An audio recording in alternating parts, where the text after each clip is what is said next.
አምራንን በድጋሚ ተሳካላት። ወይዘሮ ዝናሽን በሴራዋ ጠላልፋ ጣለቻት። ልጄን ገላብኛለች፣ የልጄ ገዳይ ናት በማለት እንግዲህ ቤት ሙሉ እንዲነሳባት አድርጋለች። አቶ ለይኩንና ናሆም የፈሩት ነገር እጅጉን ደርሷል። ናሆምም አንቺ ነፍሰ ገዳይ ልጄን ገደልሽብኝ፣ እኔ እኮ ነፍሰ ገዳይ እንደሆንሽ አረመኔና ጨካኝ እንደሆንሽ ድሮ ማውቅ ነበር፣ በኑሐሚን አይቼሻለሁ በማለት ማንም ሰው አሁን ላይ ምንም ብትል ማንም የሚያምናት ሰው የለም። አቶ ለይኩንም እጅጉን ስለተበሳጨ ከዚህ በኋላ ሚስቴ አይደለሽም ከዚህ ቤትም እንድትወጪልኝ እፈልጋለሁ፣ ፈትቼሻለሁ በማለት እየተናገራት ይገኛል። ኑሐሚንም እጅጉን እያለቀሰች ነው። በቃ አምራን እዛ ቤት ልትገባ ነው። በቃ ከእሷ ጋር መኖር ሊጀምር ነው። እኔ በህይወት ቁም እያለውማ ይሄ ሲደረግ ቁም ያላይም በማለት በጭንቀት ውስጥ ትገኛለች። በሌላ በኩል ዳግም ኑሐሚንን በጣም ስለሚወዳትና ስለሚያፈቅራት በተደጋጋሚ ስለ ናሆም ሲነግራት እጅጉን መበሳጨት ጀምራለች።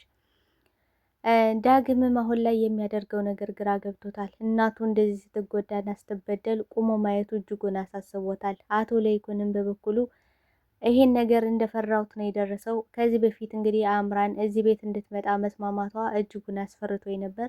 አንዳች ያሰበችው ነገር እንዳለ ጠርጥሬ ነበረ በማለት ለናሆም እየነገረው ይገኛል። ናሆምም አባቴ አንተ እኮ ነግረኝ ነበረ፣ በቃ ያሰበችውና ከቅርቡ አድርጋ መበቀል እንደምትፈልግ ነግረኝ ነበር። እኔ ግን በፍጹም ልሰማ አልቻልኩም። እንግዲህ አምራንም ስቅስቅ ብላ እያለቀሰች በቃ ልጅ የወረደብኝ በእናትህ ምክንያት ነው፣ እናትህ ናት እንደዚህ ያደረገች፣ አንተ እኮ የኔ ፍቅር ነግረኝ ነበረ በማለት ላይ ትገኛለች። ሰላም ጤና ይስጥልኝ ውድና የተከበራችሁ የቻናሌ ቤተሰቦች፣ ተወዳጁን ድራማ ኑሐሚን ክፍል 53ን ወደ እናንተ ይዤላችሁ መጥቻለሁ። በዚህ ክፍል ላይ ብዙ ነገሮች ተፈጥረዋል። ቀጣይስ ምን ሊፈጠር ይችላል የሚለውን ነገር የምናወራ ነው የሚሆነው። ታዲያ ቪዲዮውን ስትጀምሩ ላይክ እንድታደርጉና እስከ ቪዲዮ ፍጻሜ አብራችሁ እስከ መጨረሻ እንድትቆዩ በአክብሮት እየጋበዝኳችሁ እንግዲህ አምራን ወደዛ ቤት ለመግባት የወይዘሮ ዝናሽን እጅ በመጠምዘዝ ወይዘሮ ዝናሽን ምን ብላታለች? አቶ ለይኩንና እንዲሁም ደግሞ ናሆምን ዛሬ ማታ እራት እንደምትጋብዥኝ እንደገና ደግሞ ከዛ ቤት መኖር እንደፈቀድሽ ሻንጣይን ጠቅልዬ እንደምመጣ ለሁሉም ልትነግራቸው ይገባል በማለት ነበር የጀመረችው። ወይዘሮ ዝናሽም ሌላ ምንም አይነት አማራጭ ባይኖራትም ግን ደግሞ እየተማጸነቻት ነበረ። እባክሽ እባክሽ አምራን እባክሽ ትንሽ ጊዜ ስጪኝ ማሰቢያ ቢያንስ ስትላት፣ በፍጹም አላደርገውም፣ ምክንያቱም ለአንቺ ማሰቢያ መስጠት ማለት እንዴት እንደምታጠፊ እና እባብ መርዙን እስኪረጭብኝ መጠበቅ ነው። ስለዚህ እኔ በፍጹም አላደርገውም፣ ለአንቺ ማሰቢያ ጊዜ በፍጹም አልሰጥሽም በማለት እንግዲህ ከዛ ቤት እመጣለሁ፣ እራት ታዘጋጅልኝ፣ ቆንጆ እራት፣ እንዲሁም ደግሞ ፈገግ ብለሽ ቆንጆ ልብስ ለብሰሽ አቶ ለይኩንም ታሳምኘዋለሽ። እንደገና ደግሞ ለዳግም ሚስትህን ይዘህ ዛሬ ማታ ሻንጣዋን ይዛ ከቤት እንድትመጣ ፈቅጃለሁ ትያለሽ በማለት እንግዲህ ጥብቅ ማስጠንቀቂያ ነግራት ነበረ። ወይዘሮ ዝናሽም ያላት አማራጭ መፍቀድ ነው። ምክንያቱም ሚስጥሩ አደባባይ ላይ እንዲወጣባት አትፈልግም። አቶ ለይኩን ካወቀ በዛው ጸጥ ይላል ብላ ስለምታስብ በጣም ስጋት ውስጥ ስለገባሽ ለአቶ ለይኩንም ይሄን ነገር ስትነግረው እጅጉን በጣም ተበሳጭቷል። እንዴት ሊሆን ቻለ? እንዴት እስከ መሬት ተነስተሽ ፈቀድሽ? ምን ተፈጥሮ ነው? እያንዳንዱ ሚስጥር ካለ ደግሞ ንገሪኝና ተንፍሺው እናውራበት ሲላት፣ እሷ ግን ምንም አይነት ሚስጥር የለም፣ ነገር ግን በቃ በስተ መጨረሻም ቢሆን ለልጃችን ደስታ ስል ተስማምቻለሁ፣ አንተ የምትፈልገው ይሄን አልነበረ ስትለው፣ እሱ ግን እኔ በፍጹም ይሄን ፈልጌ አላቅም፣ ልጃችን በድንገት ተነስቶ ሄዶ ቀለበት አስሮ መጣ፣ አሁን ደግሞ ከቤተሰብና እንዲሁም ከወደጅ አዝማዶቻችን ግን ተደብቀን በጓሮ በርማ ጭራሽ የልጃችን ሚስት አናመጣም ሲላት፣ እሷም እንግዲህ እንደዚች አይነት ሴት ክብር አይወድላትም። ስለዚህ ባዶ ሻንጣዋን ይዛ ተግባ፣ እኔ እኮ እጄን ተጠምዝዤ እንጂ ወድጄ አይደለም በማለት እንግዲህ ዳሩን ለአቶ ለይኩን ነግራው ነበረ። እሱም እንግዲህ ምንድን ነው ያስገደደች ነገር፣ ይህን እንድትስማሚ ያደረገች ነገር ምንድን ነው ሲላት፣ ልትነግራው ፈቃደኛ ስላልሆነች የጊዜ ጉዳይ ነው እንጂ እደርስበታለሁ፣ እያንዳንዱን ሚስጥር አውቃለሁ ብሏል ማለት ነው። ዳግምም ወደ ኑሐሚን በመሄድ እንግዲህ ናሆምና አምራን ማታ እራት እንደተጋበዙ እንደገና ደግሞ ሻንጣዋን ጠቅላ እንደምትመጣ ለኑሐሚን ሲነግራት በፍጹም አይሆንም ብላ ስቅስቅ ብላለች ማለት ነው። እንዲህ ሊሆን ይችላል እንዴት? ለምን? በፍጹም ይሄንማ ማድረግ አይችልም ስትል፣ በቃ ሆኗል፣ ምንም ማድረግ አይቻልም። እንዲያውም እናቴ ዛሬ አንቺን እራት ጋብዛሻለሽ፣ አብረን እኔና አንቺ እንድንሄድም ትፈልጋለች በማለት ሲነግራት፣ እሷ ግን ይሄን ነገር ለምንድን ነው ከዛ ቤት እያንዳንዱን ነገር እያመጣ የምትነግረኝ? እኔ ምን አገባኝ? ምን ይመለከተኛል? ብላለች ማለት ነው። ነገር ግን እንደዚህ ያበሳጫትና ያሳረራት ናሆም አምራን ጋር አብሮ መሆኑ በፍጹም ልታምን አልቻለችም። አንድ ቀን እንግዲህ ይለያያሉ ብላ በተስፋ ስትጠብቅ ነበረ። እንግዲህ ዳግምም ላማን ላይ በሰላም መጠበቅ ተገቢ ነው ብለሽ ታውቂያለሽ? የሞተ ሰው እንደማይመጣ እያወቅሽ እንዲሁም ደግሞ ስትጠብቂው ትክክል ነው ብለሽ ነው እንደምታምኘው ሲላት፣ እሷ ግን ምንም ልትሰማው ፈቃደኛ አይደለችም። እሱም ደግሞ እኔን እኮ ብታይኝና እድሉን ሰተሽኝ እኔ ጋር አብረሽ ትንሽ ጊዜ ብታሳልፍ እጅጉን በጣም ደስ ይለኝ ነበረ። እኔ እኮ ያለ አንቺ መተንፈስ አልቻልኩም። አንቺ በቃ ግን ልትረጂ በፍጹም አልቻልሽም ሲላት፣ እኔን ከአይምሮ አውጣኝ፣ ሀሳብህም ጭምር አውጣኝ፣ አጭቅጭቀኝ ብለዋለች ማለት ነው። ልትሰማው ፈቃደኛ አይደለችም። ምክንያቱም እሷ የምትወደው ናሆምን ስለሆነ ዳግምን በፍጹም ከወንድምነት የዘለለ ልታየው አልቻለችም። እንግዲህ ናሆም ደግሞ አይነ ልቦናው ታውሯል። አቶ ለይኩንም እጅጉን አሳስቦታል። የወይዘሮ ዝናሽ ድንገት ከመሬት ተነስታ አምራንን ራት መጋበዟ እንዲሁም ደግሞ አምራን ሻንጣዋን ጠቅላ ከዛ ቤት እንድትኖር መፍቀዷ በጣም ስላሳሰበው እንግዲህ ለናሆም ምን ብሎታል?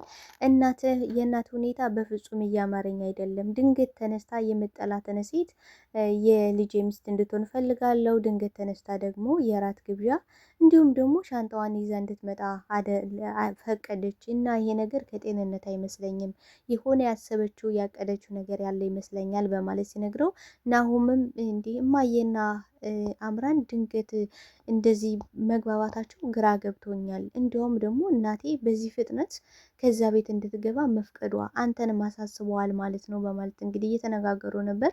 አቶ ለይኩንም አዎ ማለት በጣም የምጠላትን ሴት ትላንትላ ኑሐሚንን የልጅ ሚስት እንድትሆን እፈልጋለሁ ስትለኝ ነበረ።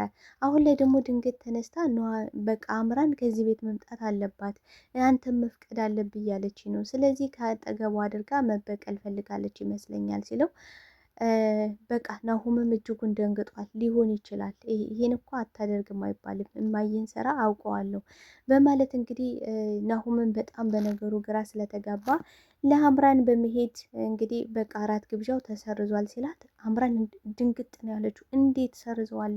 ለምን ነበር ያለችው። አይ እሱም እማዬ አንቺን ለመጉዳት ስለፈለገች ነው እንጂ እዛ ቤት እንድትኖር የፈቀደችው በፍጹም አትፈቅድም ነበረ። እንግዲህ የእናቴን ጭካኔ ያውቀዋለሁ። የኑሐሚን ልጅን እንኳን ልትገልባት ነበረ። ስለዚህ ለልጃችንም እንኳን ላትራራ ትችላለች።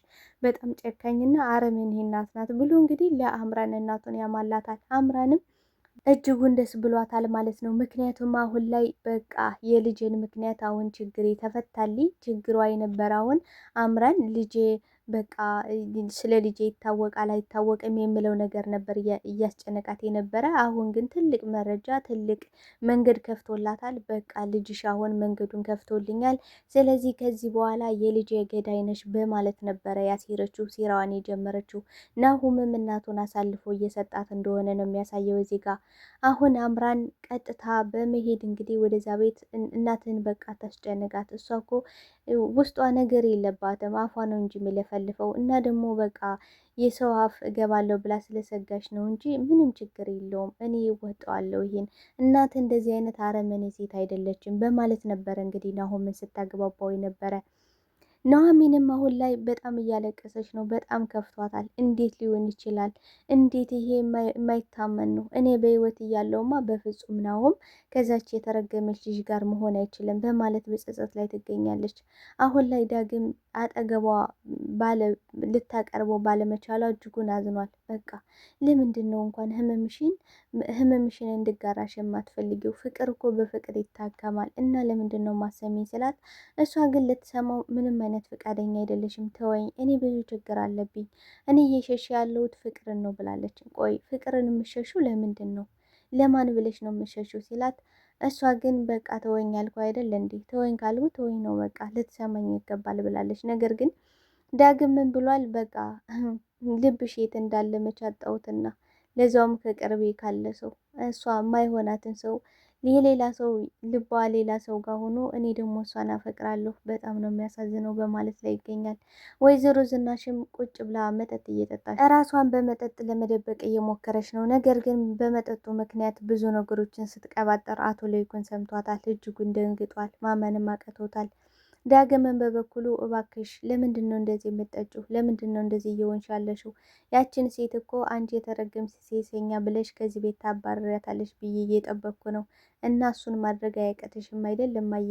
ነው ወይስ ደግሞ ምስጢርን ሁሉ አደባባይ ላይ ታወጣዋለሽ ብለሽ ፈራሽ ሲላት፣ እሷ ግን ይሄ ሁሉ ነገር እየሆነ ያለው እኮ በአንተ ነው፣ በአንተ ምክንያት ነው ብላለች ማለት ነው። እንግዲህ ከዚህ በፊት ምን ብላለች ወይዘሮ ዝናሽ? ያቺ የተረገመሽ ያቺ አይጥ ኑሐሚን ናት ለጠላት ያሳለፈ የሰጠሽ። በቃ አምራን ይህን ሁሉ ሚስጥር ያወቀችው እሷ ስለነገረሻት ነው ብላ እንግዲህ እያበደችባት ነበረ። ነገር ግን ዳግም በፍጹም ይህን አታደርግም።